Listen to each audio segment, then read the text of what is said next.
Hi everybody, Mr. Anime here, and I'm going to do something that I don't usually do. I'm just going to sit down in my chair in front of my car that I plan on running Inuyasha over with. Soon enough. He lives next door to me, if none of you guys knew that, but probably most of you know that by now. And this video is not going to be a re-review of Inuyasha.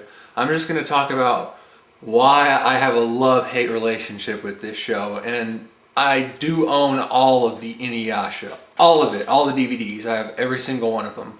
And I know that's really going to make a lot of you guys sick to your stomach, or it might make a lot of you guys really, really happy. Here's my take on Inuyasha. The only reason that I love Inuyasha is the characters.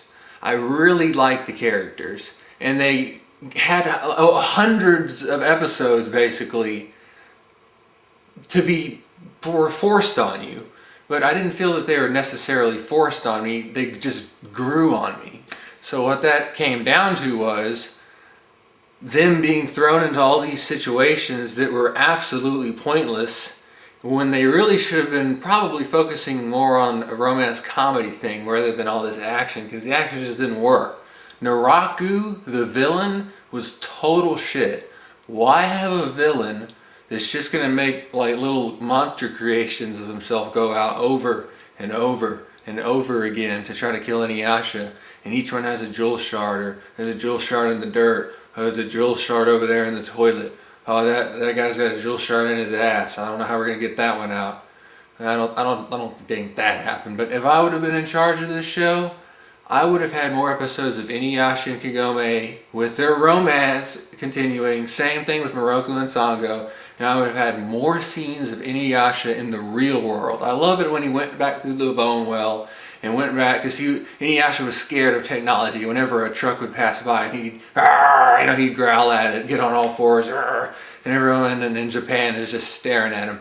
I didn't get enough of that. I found that funny when Inuyasha was in the real world. He was trying to get to Kagome to school on time, and he had her on his back, and he was building hopping, and everyone was just like, what the fuck was that? What the hell? But instead, most of what we got in Inuyasha was him going like, Wind Scar, Adamant Barrage, kiss my ass, Inuyasha filler shit. Hey Fred. Hey, what do you think of Inuyasha? You like him? Fred. Damn. Well, pretty much what I'm seeing here is, hey, Fred. Man, he must really be bored by Inuyasha. That is what we got. He had his sword, he learns a new ability, he learns another ability, he learns another ability. And in the final act, he learned even more abilities. And the only thing the final act had going for it was that I got to see more of the characters, and the final act had better animation, which I hope it would, because it was made a fucking decade later. So I guess what I'm trying to say is my love-hate relationship won't go away, just like my next door neighbor Inuyasha won't go away. So I'm stuck in a horrible, horrible dilemma. Put your comments below on what you think about this. And don't forget to click... No, wait, I can't say that. Oh, I finally got Fred to wake up. That's a good ferret.